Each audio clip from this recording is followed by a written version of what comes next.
নবীজির আপন চাচা আবু লাহাব আর আবু তালেব এ দুইজনে জন্মের সময় খুশি ছিল। আবু তালেব আবু লাহাব এত খুশি হয়েছে, আবু লাহাব নিজের দাসী সুহাইবিয়াকে শেষ পর্যন্ত আজাদ করে দিয়েছে। নিজের টাকা দিয়ে কেনা কাজের মানুষকে পর্যন্ত সে ছেড়ে দিয়েছে, যা করে ছেড়ে দিলাম। আর সূরা লাহাব তো পড়া পড়ি আছে। কিন্তু যেই দুইজন নবী যেই দুইজন চাচা জন্মেও খুশি ছিল, তার সিরাতে তার আদর্শে, তার মানে 40 থেকে 63 এই বয়সটা পেয়েও খুশি ছিল, তাদের দুইজনকে আল্লাহ জান্নাতি বলে ঘোষণা দিয়েছে। একজন হযরতে আব্বাস আর একজন হযরত হামজা, দুইজনের ব্যাপারে কোরআনে কারিমে আল্লাহ আয়াত নাজিল করে জানিয়েছেন, রাদিয়াল্লাহু আনহুম ওয়া রাদু আন যালিকা লিমান খাশিয়া রাব্বা। আল্লাহ পাক বলেন, আমি তাদের উপরে রাজি হয়ে গেছি যেমন তারা আমার উপরে রাজি ছিল। চকরিয়াবাসী মেজা মগজ যে মাথায় থাকে চিন্তা করেন, শুধুমাত্র মিলাদ নিয়ে জন্ম নিয়ে আনন্দ করে বসে থাকলে হবে না, আমাদের আনন্দ করা লাগবে নবীর সিরাত মানার মাধ্যমে। সূরা ইউনূসের 58 নম্বর আয়াতটা আল্লাহ নাযিল করলেন, কুল বিফাদলিল্লাহি ওয়া বিরাহমাতিহি ফাবিযালিকা ফালইফরাহু হুয়া খায়রুম মিম্মা ইয়াজমাউন। নবী আপনি বলুন, তাম দুনিয়ার মানুষ যে যা পেয়ে আনন্দ করছে করুক, তোমরা আনন্দ করবে আমি নবীর জীবনী নিয়ে। তার মানে আমার আদর্শ যেটা আছে, আদর্শ পেয়ে যারা খুশি, এগুলো মানতে পারে যারা, তারা যেন আনন্দ করে। হুয়া খায়রুম মিম্মা ইয়াজমাউন, তামাম দুনিয়া যা পেয়েছে তার তুলনায় আমার আদর্শটা উত্তম। জোরে বলে সুবহানাল্লাহ। নবীর এই 63 বছরের বিশেষ করে নবুয়তের জিন্দেগি 23 বছর আমাদের পুঙ্খানুপুঙ্খানু অনুসরণ করার তৌফিক কামনা করছি, আমিন। কোরআনে কারিমের সূরা বাকারা 181 নম্বর আয়াতটা আমরা পড়েছি। 3টা ভাগ আছে আয়াতের ভেতরে, আমরা আলোচনা তাফসীর আকারে করব ইনশাআল্লাহ। জবান খুলে পড়েন, আউযু বিল্লাহি মিনাশ শাইতানির রাজীম, বিসমিল্লাহির রহমানির রহিম।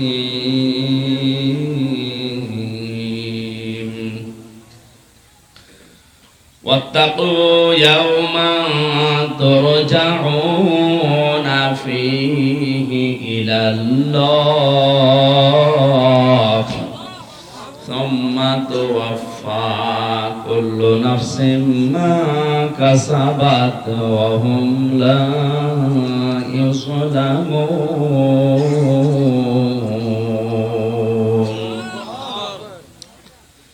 আল্লাহ রাব্বুল আলামিন বলেন, যেদিন তোমরা আল্লাহর দিকে ফিরে আসবে, সেদিনের অপমান ও বিপদ থেকে বাঁচার চেষ্টা করো।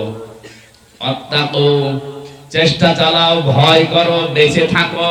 ইয়াওমান, ওই দিন সম্পর্কে, তুরজাউনা ফীহি ইলাল্লাহ, যেই দিন তোমরা আল্লাহর দিকে ফিরে আসবে।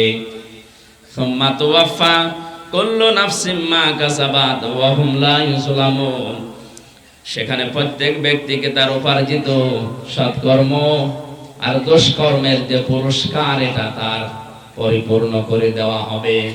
ওহুম লা ইউযলামুন, কারো উপরে কোনো রকম জুলুম করা হবে না। এটা বাংলা অর্থ। কোন আয়াত থেকে তাফসীর করতে হলে 1 নম্বরে শুদ্ধ তেলাওয়াত, 2 নম্বরে মাতৃভাষায় অর্থ, 3 নম্বরে ঐতিহাসিক প্রেক্ষাপট, 4 নম্বরে এর বাস্তব যে ব্যাখ্যা আছে ওইটা, 5 নম্বরে ওখান থেকে মূল শিক্ষা নিয়ে বাড়ি যাওয়া। আমরা অলরেডি 2টা করে ফেলেছি, 3 নম্বরে যাচ্ছি।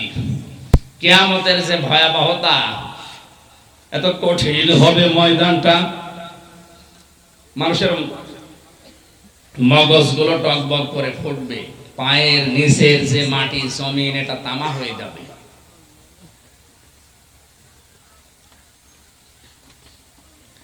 আল্লাহ রাব্বুল আলামিন সূরা মুজাম্মিলের ভেতরে জানিয়েছেন, কিয়ামতে এমন কঠিন অবস্থা আমি তৈরি করব, যুবক মানুষ ভীত হয়ে যাবে।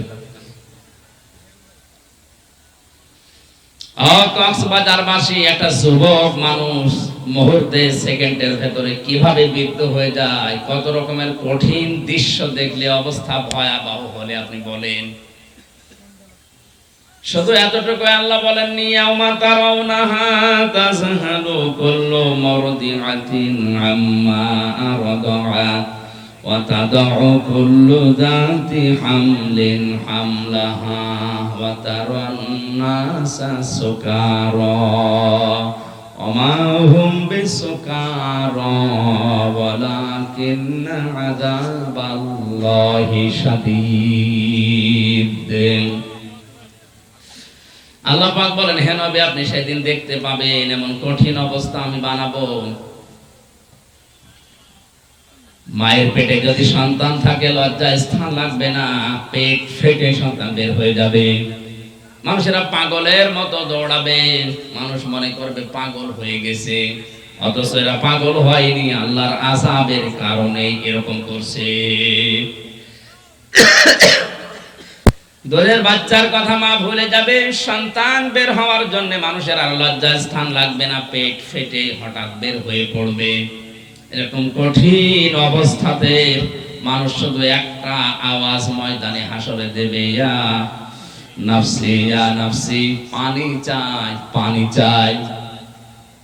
এই কঠিন অবস্থায় একদিন দুই দিন না, 50,000 বছর চলছে। আল্লাহ রাব্বুল আলামিন কিয়ামতের এই ময়দানে বিচার যখন শুরু করবেন, সর্বপ্রথম মানুষকে ডাকবেন একা একা। কয়টা? আল্লাহর বিচার 3টা পদ্ধতিতে আল্লাহ করবেন। সর্বপ্রথমই মানুষকে ডাকবে তার সামনে একা একা 5টা প্রশ্ন করার জন্য। আজ বাংলাদেশ সহ ভারত আর পাকিস্তানে অনেক পীর নামে কলঙ্ক, এরা হারামজাদার চাইতেও খারাপ। এরা এমন এমন কথা ছড়িয়েছে মানুষের ভেতরে, কিয়ামতে আমার দাদা জান আমার বাবা জান জাহাজ নিয়ে আসবে, লক্ষ লক্ষ মুরিদ নিয়ে আসবে। কে বলেছে আপনাকে? নবীরা পর্যন্ত যেখানে ইয়া নফসি করে কোল পাবে না, আমাদের নবী 50,000 বছর পড়ে আছে সেজদায়, আরশের নিচে মাথা তোলার সাহস পাচ্ছে না। আর আপনি লক্ষ লক্ষ মুরিদ নিয়ে আসবেন, এই কথা মানুষকে শোনান, আর এরা তো আন্দাজে হায় হতাশ করে বসে আছে যে অসুবিধা নেই, বাবা আছে। এটা পুরা কোরআন বিরোধী কথা। সূরা মারিয়াম 16 নম্বর পারা 10 নম্বর পৃষ্ঠা 15 নম্বর লাইনের 95 নম্বর আয়াত, وَكُلُّهُمْ آتِيهِ يَوْمَ الْقِيَامَةِ فَرْدًا। কিয়ামতের দিন প্রতিটি মানুষকে আল্লাহ তার নিজের কাছে ডাকবেন স্রেফ একা একা। কয়জন করি? হ্যাঁ বলেন বলেন। সুতরাং এটা যারা ছড়িয়েছে এক এক পীর 40,000 80,000 মুরিদ নিয়ে আসবে, এটা সত্য কথা না মিথ্যা কথা? ওরা বানোয়াট মিথ্যা কথা এটা। কেউ যদি বলে যে কিয়ামতে আল্লাহর গাউস আল্লাহর কুতুবেরা জাহাজ নিয়ে আসবে, জাহাজ চলবে কি করে? ওটা তো তামার ময়দান, পানি পাবেন কোথায়? আন্দাজে এক কথা বলে দেয়, আর মানুষও মনে করে না হতেও পারে। আরে কোরআন বলছে মানুষ একা একা আসবে, আপনি কোথায় পেয়েছেন কিয়ামতে কোটি কোটি মানুষ এক জায়গায় হয়ে আপনার আল্লাহর কাছে দাঁড়াবে? প্রত্যেকটি মানুষ বিচারের জন্য যাবে কয়জন করি? দ্বিতীয় সিস্টেমে যাবে এবার আর একা না, এবার ইয়াউমা নাদউ কুল্লা উনাসিম বিইমামিহিম, প্রতিটি মানুষকে এবার আল্লাহ ডাকবেন তার নেতার সাথে, তার অভিভাবকের সাথে, যার নেতৃত্ব মেলে দুনিয়ায় চলতো, যার আদর্শ মেনে চলতো, আগে ওই লোকটাকে ডাকবে, এরপরে ডাকবে ওই কর্মীকে।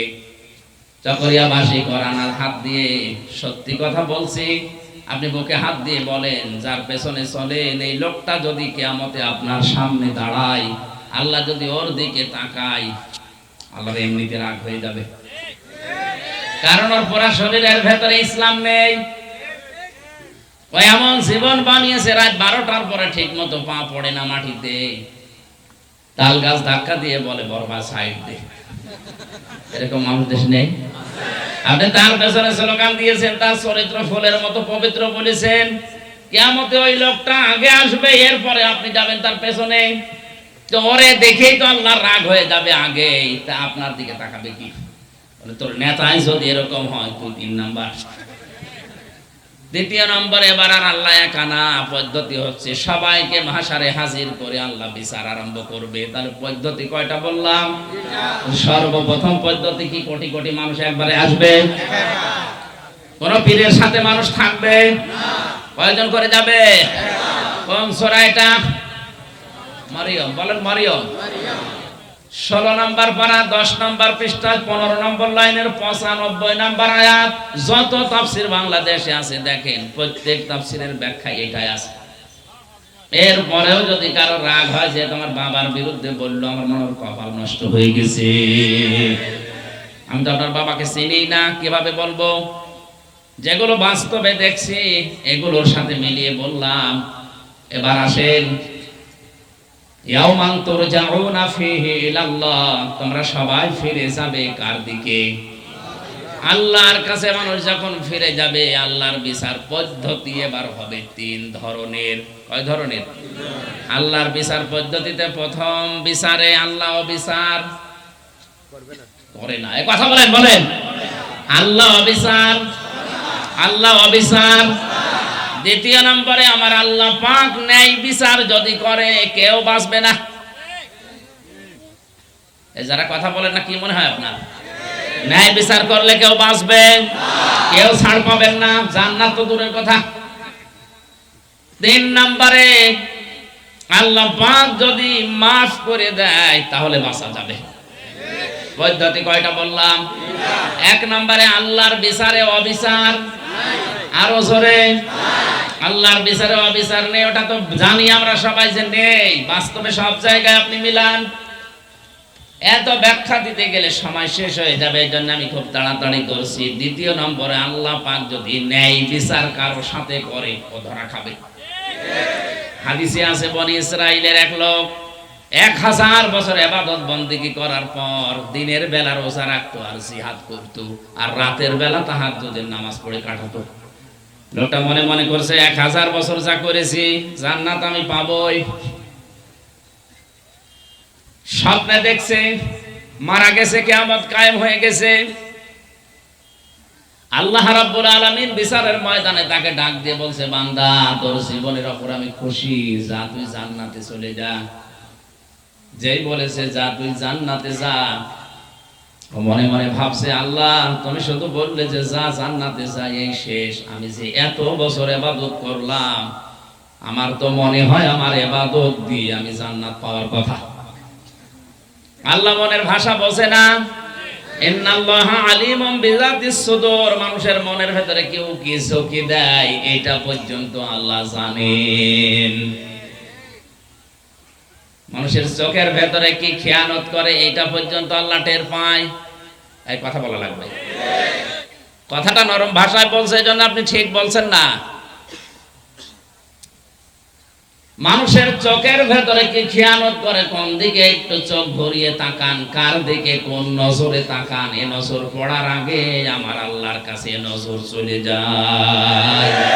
এটা যদি ঠিক বলে সামিয়ানার নিচে বিশ্বাস করে বলেন যে আল্লাহ আমার চোখের নজর জানে, তাহলে বেগম পাড়ায় বাড়ি বানালে জানে না? আপনি মানুষকে ধোঁকা দিয়ে বোকা বানিয়ে কয়দিন রাখবেন?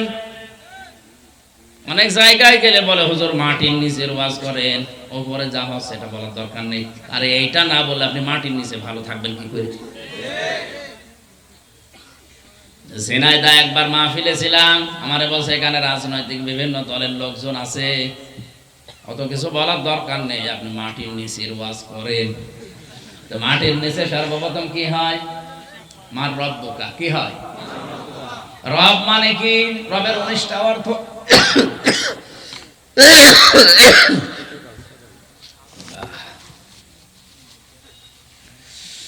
19টা অর্থ পেয়েছি আমি রবের। সামারাইজ করে 5টা বলছি।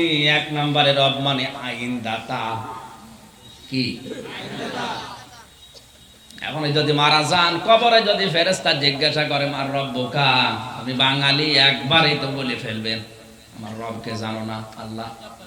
ফেরেশতা অত বোকা না, ডাক দিয়ে বলবে আল্লাহর বান্দা, বাংলাদেশে বাড়ি, একবারে রব আল্লাহ বলে ফেললে তোমার দেশে আল্লাহর আইন কয়টা ছিল বলো দেখি। এই কোরআনে শরীয়তের বিধান আছে 500 আইন। কয়টা? আরো জোরে বলেন। একটাও আমাদের দেশে চলে না। আপনি কি করে বলবেন যে রব্বি আল্লাহ প্রথমেই ধরা খাওয়া লাগবে? দ্বিতীয় নম্বর তো আরো কঠিন, আর 3 নাম্বারটা আরো কঠিন। তাড়াতাড়ি উনি এসে বলছে, হুজুর মাটির নিচের ওয়াজ দরকার নেই, উপরের ওয়াজ করে। উপরের ওয়াজ, উপরে গেলে তো আরো ঝামেলা। যেখানে নিয়ে যাবেন ওই জায়গায় ঝামেলা হবে। আপনি যদি আমার হাসরের ময়দানে না পুলসিরাতের ঘাটে নিয়ে যান, ওইটা আর এক ঝামেলা। পুলসিরাতের আয়াত আছে 71 72 নাম্বার আয়াত সূরা মরিয়মের বিস্তারিত ব্যাখ্যা যদি কোনোদিন আসি। এদিকে আমার মনে হয় যে 6 রমজান একটা মাহফিল আছে চকরিয়া বাজারে, এখানে যদি আসি, এখনো দাওয়াতটা আমি কনফার্ম করি না, আসলে পুলসিরাতের উপরে আমি কথা বলবো। অনেক মানুষের ভুল ধারণা আছে এই পুলসিরাত নিয়ে, আমি ক্লিয়ার করব। 1 ঘন্টা কথা যদি ওখানে বলি ইনশাআল্লাহ দেখব। আজকের আয়াতটা শেষ করছি। আল্লাহর বিচারে অবিচার নেই। 2 নম্বরে আল্লাহ ন্যায় বিচার করলে যে মানুষ বাঁচতে পারবে না, এই বনি ইসরাইলের লোকটা মনে মনে যে সিদ্ধান্ত নিয়েছে আমার ইবাদত দিয়েই তো আমার জান্নাত দেওয়ার কথা, আল্লাহ পাক বুঝে ফেলেছেন। ফেরেশতাকে বলে, ফেরেশতা এর মনের কি কামনা বাসনা আমি বুঝতে পেরেছি। এর একটু জাহান্নামে যে জায়গায় গরম ওঠে ওই জায়গার পাশ দিয়ে ঘোরা, যেখানে খুব বেশি গরম ওই জায়গার পাশ দিয়ে ঘুরিয়ে নিয়ে এসেছে। কাছে যাওয়ার পরে পিপাসায় কলিজা ফেটে যায়, ডাক দিয়ে বলে, আল্লাহর ফেরেশতারা আমি আর বাঁচতে পারি না, আমারে পানি দেন। ফেরেশতারা বলে, দুনিয়া না, এটা কিয়ামতের ময়দান, মাগনা পানি এখানে দেওয়া যাবে না। যদি পানি পেতে চাও তোমার জীবনের 500 বছরের ইবাদত দেওয়া লাগবে। মানুষ যখন অস্থির হয়ে পড়ে তখন তার দিক দ্বারা ঠিক থাকে। ডাক দিয়ে বলে, আল্লাহর বান্দারা, আল্লাহর ফেরেশতারা আমি কি করব, নেকি দিয়ে আমার জীবনই বাঁচে না। ঠিক আছে দিয়ে দিলাম। আতঙ্কে বলে ফেলেছে। 1 গ্লাস পানি যখন ভেতরে ঢুকিয়েছে, পানি ভেতরে গেলে কিসের চাপ দেয়? প্রসাব। কিসের? এবার প্রসাব যখন লেগেছে বলছে ফেরেশতারা আমার একটু জায়গা করে দাও। জায়গা দেওয়া যাবে না, জায়গা করে দিতে পারি, বাকি 500 বছরের নেক আমল দেওয়া লাগবে। বলে দিয়ে দিলাম, আগে দিয়ে দাও। জায়গা দিয়েছে। প্রসাব করার পরে আল্লাহ পাক ডাক দিয়ে বলে, আল্লাহর বান্দা, হে আমার বান্দা, 1 গ্লাস পানি ভেতরে ঢোকালে আর 1 গ্লাস পানি বের করে দিলে, এতেই তুমি 1000 বছরের ইবাদত দিয়ে দিয়েছো। এখন তোমার যদি কিছু থাকে সেটা নিয়ে বাকি জান্নাতে যাও। কিয়ামতের সত্যি যদি আল্লাহ কারো বিচার করা আরম্ভ করে, কেউ ছাড় পাবে না, কেউ বাঁচতেও পারবে না। আল্লাহর কাছ থেকে বাঁচার একটা উপায় আছে, সেটা হচ্ছে আল্লাহ যদি কাউকে মাফ করে দেন। কাবা শরীফ তাওয়াফ করার সময় 6ষ্ঠ চক্করে যখন মানুষ দেয়, এই সময় আল্লাহর কাছে একটা দোয়া করা লাগে। অনেক হাসি মৌলিক বিষয়গুলো তো জানে না, মানেও না, তে দোয়া পড়বে কখন? এই দোয়ার ভেতরে বলা হচ্ছে, রব্বুল আলামিন, আমি তোমার বান্দা, তুমি আমার মালিক। তোমার ঘরের সামনে এসে আমার এটা মনে হচ্ছে যে আমি যা যা তোমার কাছে পাবো তুমি সব আমাকে দিয়েছো। আমি নেই থেকে হামজা হয়েছি। আমার ছেলে মেয়ে, স্ত্রী, পুত্র, বাবা মা, আত্মীয় স্বজন, ধন সম্পদ, বিশাল নাম কাম সব হয়েছে। আমার যা যা পাওনা ছিল তুমি সব দিয়েছো, কিন্তু তুমি আমার কাছে যেটা পাবে বান্দা হিসাবে আমি তো কিছুই দিতে পারি না। আমার একটা পুঁজি আছে, আল্লাহ তুমি আমারে মাফ করে দাও। এই জন্য কিয়ামতের ময়দানে আল্লাহর অবিচার, এই জবাব দেন না কেন? সবাই বলেন আল্লাহর অবিচার। আল্লাহ ন্যায় বিচার করলে কেউ বাঁচবে? আল্লাহ কি করবে? ক্ষমা। বলেন বলেন, যদি ক্ষমা করে দেয় তাহলে বাঁচা যাবে। আল্লাহ ওই কঠিন দিন সম্পর্কে বলেন, এমন মানুষও আসবে অপমান হয়ে, এমন মানুষ আসবে সম্মান নিয়ে। কারো মুখমণ্ডল উজ্জ্বল হবে, কারো হবে কালো। এই জন্য তোমরা ভয় করো ওই দিবসকে। এই ভয়টা আরম্ভ করা লাগবে আমাদের আজকের থেকে, না 5 বছর পরে? এই ভয় করা লাগবে সর্বপ্রথম যেই সত্তাকে, ওই সত্তা আমাদের আল্লাহ। ওনাকে যদি ভয় করে জীবন মানুষ আরম্ভ করে, ওর জীবনকে বহু পদে পদে আমার আল্লাহ পরিচ্ছন্ন করে দেবেন। কিয়ামতের ওই কঠিন দিনে ওয়াত্তাকু ইয়াউমাল লা তাজিজি কুল্লু নাফসিন আন নাফসিন শাইআ ওয়া লা ইউকবালু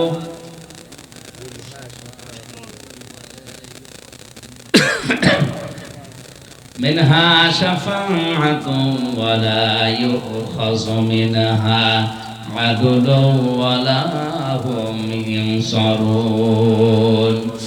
আল্লাহ তাআলা বলেন ওই দিনকে ভয় করো, যেই দিন কোনো বেচা কিনা চলবে না, কেউ কারো উপকারও করতে পারবে না, কেউ কাউকে বন্ধু হিসাবে পাবে না, কোনো মানুষ ওই জায়গায় অবিচারও পাবে না, সবাই পাবে ন্যায় বিচার।